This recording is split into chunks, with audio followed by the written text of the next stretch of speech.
Du 19 au 21 août 1966, escale à Rangiroa. Vers la fin de mon quart de 4 à 8, au central opération, nous atterrissons au radar sur Rangiroa. Compte tenu de l'altitude peu élevée des atolls, qui ne s'élèvent que de quelques mètres au-dessus du niveau de l'océan, c'est à une douzaine voire une quinzaine de nautiques que les premiers échos apparaissent sur nos scopes.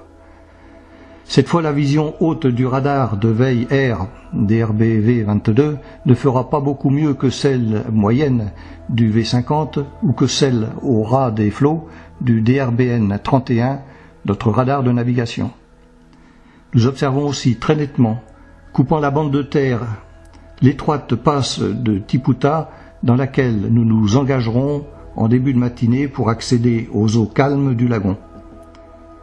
Le plus curieux ici, c'est cette ligne d'écho qui s'étend vers le large, depuis cette passe, jusqu'à 6 ou 8 nautiques. Aucun doute, c'est le courant de sortie dont on nous a parlé. Dans ces zones du Pacifique Sud, il n'existe pratiquement pas de marée. Tout au plus, leur amplitude se limite à quelques dizaines de centimètres. Cependant, dans un lagon aussi vaste que celui-ci, la quantité d'eau amenée par les déferlantes et qui franchissent à la haute mer le récif est énorme. Après l'étale, la masse liquide prisonnière se déverse par les passes ouvertes sur le large dans un bouillonnement similaire à celui d'un torrent de montagne.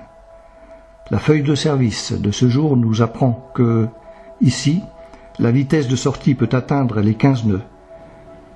Pour notre entrée, le Doudar se trouvera confronté à un courant contraire de 10 nœuds environ, ce qui n'est pas si mal déjà. Mon quart terminé, sans avoir pris le temps de déjeuner pour ne rien manquer du spectacle, je me positionne sur le pont bâbord, à hauteur de la coursive transversale qui offre une possibilité de passage rapide d'un bord à l'autre du navire.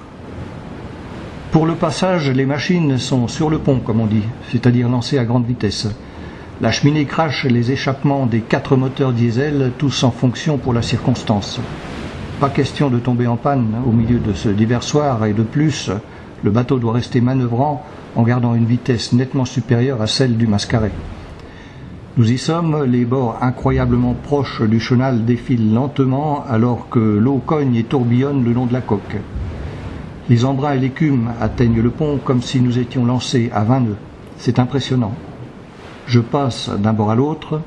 Quelques personnes assistent depuis la terre à notre passage. On pourrait presque se parler tellement il me semble proche, mais le bruit conjugué des moteurs et du rapide rend illusoire cette possibilité. Nous franchissons les quelques centaines de mètres de ce goulet infernal et nous naviguons maintenant dans les eaux calmes de cet immense lagon. Le temps est magnifique, le ciel et l'eau se partagent tous les bleus de la création, le soleil brille, la brise est rafraîchissante, la journée ne peut être que belle.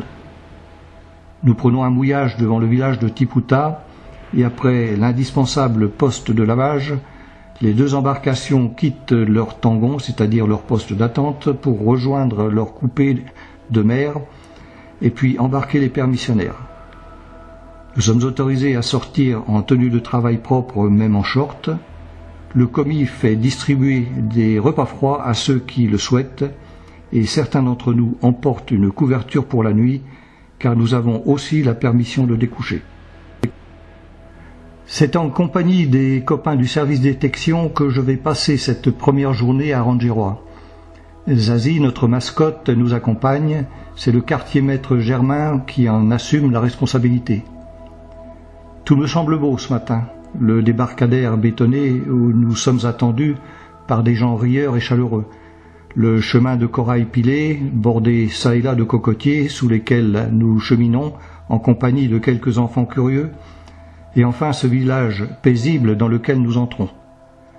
Hormis une journée de service à assurer pour chacun d'entre nous à bord, nous passons l'essentiel de l'escale à terre, partageant notre temps entre la baignade, l'exploration des alentours et les festivités dont un bal organisé en notre honneur. Nous découvrons l'atoll, côté large, avec les rouleaux qui se fracassent dans un bruit assourdissant sur la barrière de corail. Et entre océan et lagon, c'est d'abord une végétation dense, sans grande diversité, composée surtout d'arbrisseaux enracinés dans le corail mort, et enfin, plus en retrait, s'alignent les cocotiers. Sur le platier, partie plate de la barrière, où nous cherchons des coquillages, nous rencontrons quelques poissons et surtout, dans une sorte de bassin naturel peu profond, nous observons 2 petits requins à pointe noire, sans doute portés ici par une grosse vague et maintenant prisonniers jusqu'à la prochaine montée des eaux. Minet les taquine du pied et malgré leur petite taille, ils font plus que se défendre. Ce soir, après avoir vidé nos dernières provisions de bouche, nous nous baignons non loin du seul restaurant-bar du village, qui est aussi l'unique distraction à cette heure tardive. Très vite, nous sommes amicalement mais vigoureusement interpellés par les villageois. Je cite « Faut pas se baigner la nuit, il y a des requins qui chassent ici ». Nous sortons très vite du garde-manger des habitants des profondeurs et finissons la soirée à siroter bière et Fanta au bar d'à côté.